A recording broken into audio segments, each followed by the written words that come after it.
အားလုံးပဲမင်္ဂလာပါ YouTube ပေါ်ကိုဗီဒီယိုတွေတင်တဲ့အခါမှာဘယ်လိုစနစ်ကျတင်ရမလဲဆိုတာကိုပြောပြပေးပါမယ်ကိုတင်မဲ့ဗီဒီယိုက YouTube ပင်နေလား Gmail ပင်နေလား AI သုံးပြုနေလားဆိုတာကိုတည်ထားရပါမယ်အဲ့ဒါတွေကိုတည်ပြီးဆိုရင်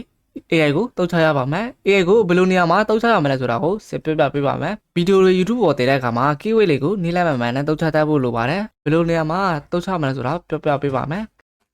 ခဏဒီဗီဒီယိုလေးမစစ်ခင်မှာကျွန်တော် YouTube channel ကိုလည်း like subscribe လုပ်ဖို့မမေ့နဲ့နော်AI တုံးပြပြီးငွေစာနည်းတွေ AI စာတွေကိုတင်ပေးတော့မှာဖြစ်လို့တောင်းဆိုပါတယ်ခုနောက်မလာတာစီးရလဲကွန်မန့်အောက်မှာမိထားလို့ရပါတယ်ဒီဗီဒီယိုလေးကိုစစ်ကြည့်လိုက်ရအောင်နော်ကျွန်တော်တို့ cloud ကိုအရေးဝယ်လိုက်ပါမယ်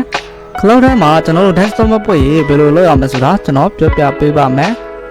စာတဲ့နေရာကိုနှိပ်ပြီးတော့ googlecon.com လို့ကျွန်တော်တို့ရိုက်စာလိုက်ပါမယ်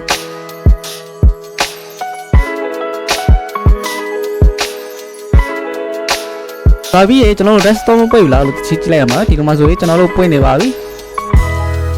ပြီးရင်စာတဲ့နေရာကိုထပ်နှိပ်ပြီးတော့ www.youtubecon.com လို့ရိုက်စာလိုက်ပါမယ်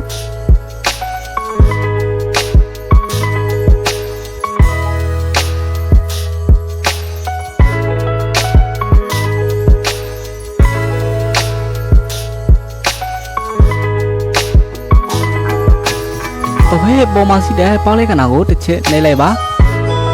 ပြီးရင် UV ဖိုင်ကိုနှိပ်လိုက်ပါ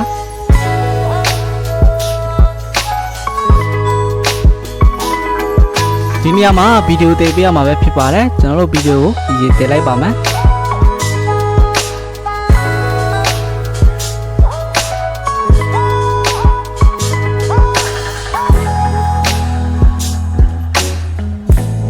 ဒီနေရာမှာခေါင်းစီကိုလိုချင်တယ်လို့ပြေလို့ရပါတယ်ကျွန်တော်ကတော့မပြေတော့ဘူးဒီတိုင်းပဲထားလိုက်ပါမယ်ဒီစခွဲမှာကိုကြိုက်တယ်လို့ပြေလို့ရပါတယ်โอเคကျွန်တော်ကတော့ဒီတိုင်းပဲထားလိုက်ပါမယ်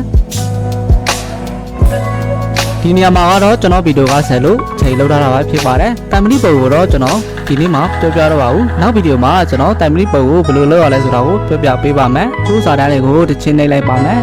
အောက်မှာကကျွန်တော်တို့ keyword တွေကိုထည့်ပေးရမှာပဲဖြစ်ပါတယ်ကိုဗီဒီယိုကဘာဗီဒီယိုလဲကျွန်တော်ဗီဒီယိုကတော့ DC အကြောင်းကိုတင်မှာဖြစ်တာကြောင့်မို့ကျွန်တော်က DC တကီဝဲကိုဘယ်လိုစားရမလဲဆိုတာပြောပြပေးပါမယ်ကျွန်တော်တို့ DC တက်ကိုအရေးဝယ်လိုက်ပါမယ်ကီဝဲတက်ကိုကိုကြိုက်တယ်လို့ယူလို့ရပါတယ်ကျွန်တော်က DC ဗီဒီယိုလောက်မှကြောက်လို့ဒီလိုလောက်ရတာပဲဖြစ်ပါတယ်โอเคကျွန်တော်တို့ပို့ပြီးကျွန်တော်တို့ခဏလောက်စားလိုက်ရအောင်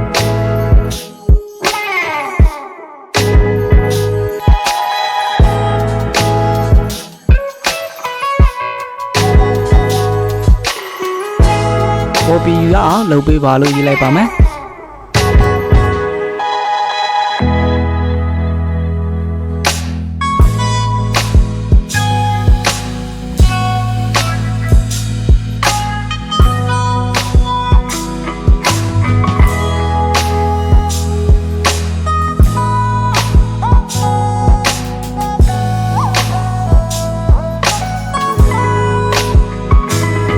ဒီလိုဆိုရင်ကျွန်တော်တို့နေဘေးက copy လေးကိုတစ်ချင်းနှိပ်လိုက်ပါဇာလေးကိုကျွန်တော်တစ်ချင်းနှိပ်လိုက်ပါမယ်ပြီးရင်ကျွန်တော်တို့ YouTube ကိုပြန်ဝေလိုက်ပါမယ်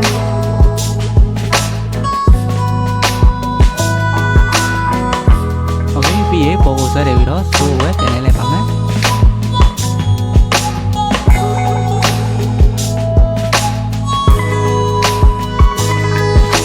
ဒီမှာထည့်ရမှာပဲဖြစ်ပါတယ်ဒီမှာကျွန်တော်တို့ copy ချလိုက်ပါမယ်ဗီဒီယိုခဏလောက်ဆောက်အဲ့ဒါခါလိုက်ပါဒီလိုဆိုရင်ကျွန်တော်တို့ဒီလိုပုံစံဖြစ်သွားပါလိမ့်မယ်โอเคဒီလိုဆိုရင်ကျွန်တော်တို့ကရပါတယ်ဒီမှာကျွန်တော်လုပ်သလိုပဲလုပ်ထားလိုက်ပါအောက်မှာဟိုဆွဲရပြီးတော့ကျွန်တော်ကနားမှာဒီမှာဒီတိုင်းပဲတက်ထားလိုက်ပါနားတွေကို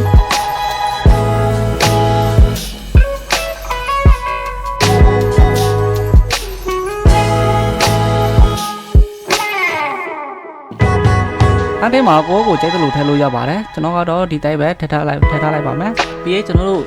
မီယူကိုနှိပ်လိုက်ပါပြီးရင်ကျွန်တော်တို့ကဗီဒီယိုပြရင်လည်းနောက်ဗီဒီယိုကိုပေါ်ချေအဲ့ပုံစံလေးပေါ်ချေဘယ်လိုလုပ်ရမလဲဆိုတာကျွန်တော်ပြပြပေးပါမယ်ဗီဒီယိုကိုတစ်ချင်းလိုက်ပါပြီးတော့ကိုဒီဗီဒီယိုကြည့်နေတဲ့လူကိုဘယ်လိုရောက်လာမလဲဆိုတာကျွန်တော်တို့အဲ့ပုံစံလေးပေါ်လာလိမ့်ပါနဲ့ဒီလိုပုံစံမျိုးပါโอเคနောက်တစ်ချိန်မှာနောက်တစ်ပုတ်တက်မယ်ဆိုရင်ကျွန်တော်တို့အတမဆွဲလိုက်ပါ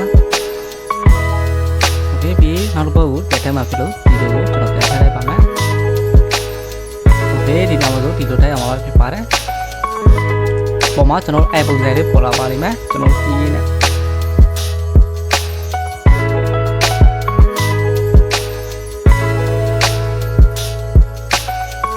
ပိုက်နေပြရရင်ပေါ်လဲဟာပါတော်ပါဆိုတေ